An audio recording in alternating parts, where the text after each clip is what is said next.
Okay, motor control pa din, ano? So, direct online motor control.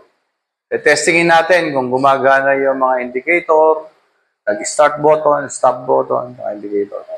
So, ganun pa din. Saksak natin dito. Power supply niya.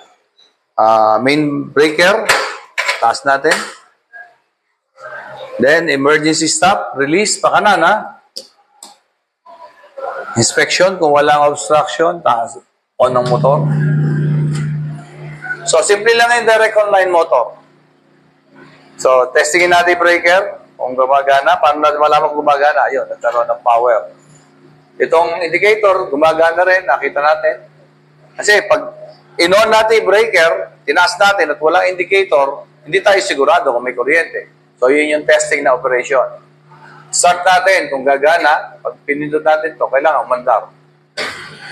So, umandar yung motor, umandar din yung, nagkaroon din ng ilaw yung indicator. Kasi pwedeng in-start mo yan, walang ilaw. Pwedeng in-start mo yan, may ilaw, hindi tumakbo yung motor. Pero yan, mayroong ilaw, gumana yung motor, gumagana yung system. Stop natin.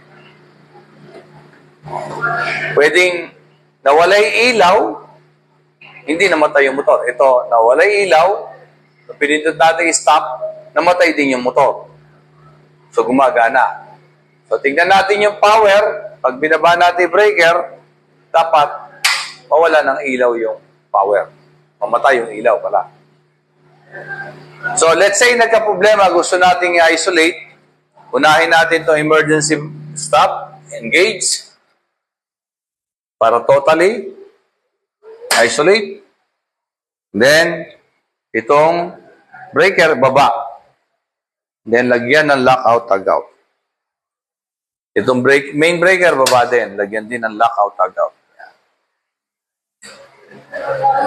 And then, itong system na to, tanggalin yung plug para siguradong walang power supply in case na gusto natin silang tingnan. Paano mag-inspeksyon? So, that is for the direct online, no? Iangat ito, ikot, pakaliwa, then buksan. So, ito, ganun din. Angat ito, buksan. Ito, ganun din. Iangat ito, buksan. So, anong nasa loob? Sa Y-delta, ang nasa loob ay mayroong main contactor. Ayan, may nakalagay na M.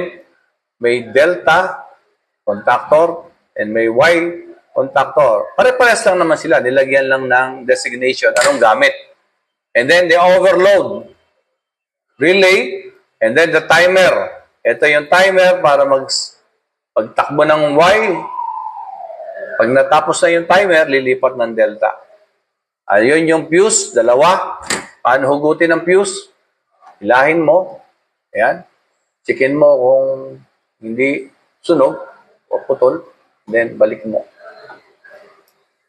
Ayan, ito yung likod ng mga button. Ito yung mga button. Stop. Ito yung likod niya. Ayan. Ayan. So, sara natin. Paano isara? Tulak. Ikot ito, and then tulak. Forward reverse on motor control. Ayun. Pansin nyo, dalawa lang ang contactor. The reverse and the forward contactor. May fuse din, may overload in case na mag-overload yung system, kusa siyang mamamatay. And then, ito yung likod ng mga push button at saka indicator. Sa direct online, mapapansin nyo, iisa lang ang contactor. Ayan. Overload. Again, kung mag-overload yung system, papatayin niya yung system para hindi masunog lahat. Then, the fuse. And then, meron tayong, ito yung likod ng mga indicator, ito yung push button. Ano to? O, yun. Sa taas, start. Sa baba, stop. Then, mga indicator.